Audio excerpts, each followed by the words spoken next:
I would like to know what do you think about hard forks as a way to evolve protocols in blockchains? What do we think of hard forks as a way to evolve protocols? So I'm a big fan of automotive crash tests, right? I'm a big fan. I think one of the reasons we have safe automobiles is because of automotive crash tests. I'm also a big fan of using dummies in the automotive crash tests where I'm not the passenger, right? Now, if someone said, we have a new bus, everybody get on, we don't know how it works, but we're going to run a crash test to find out. Jump on. That's how I feel about hard forks. I would rather not be in the crash test when the crash test is happening.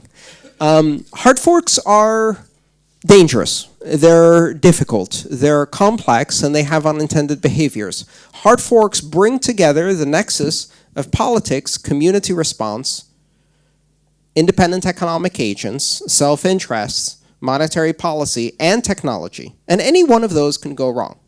In a recent example, we saw in Ethereum a hard fork, and the hard fork technologically was perfect. Perfect.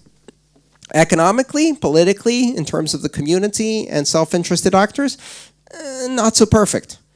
10% of the economic activity community hash rate ended up forking off to a separate coin, and now there's two systems with competing interests and competing designs. I would rather not see that in Bitcoin. So I'm a bit skeptical of this being used as the mechanism to rapidly iterate and mature the protocol.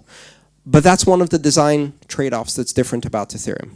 So Ethereum its design trade-off is, because of its model, it needs to iterate a lot more to reach the same level of security maturity as Bitcoin, because it has a larger attack surface, a larger exposure surface.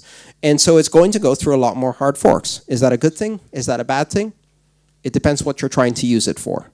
I don't think it makes for very good sound money and for a robust platform. But that's a trade-off that allows it to actually have much more flexible application development. And so I'm interested in that. I think that's the choice I would make for Ethereum. It's not the choice I would make for Bitcoin. Does that help? Bit of an esoteric topic.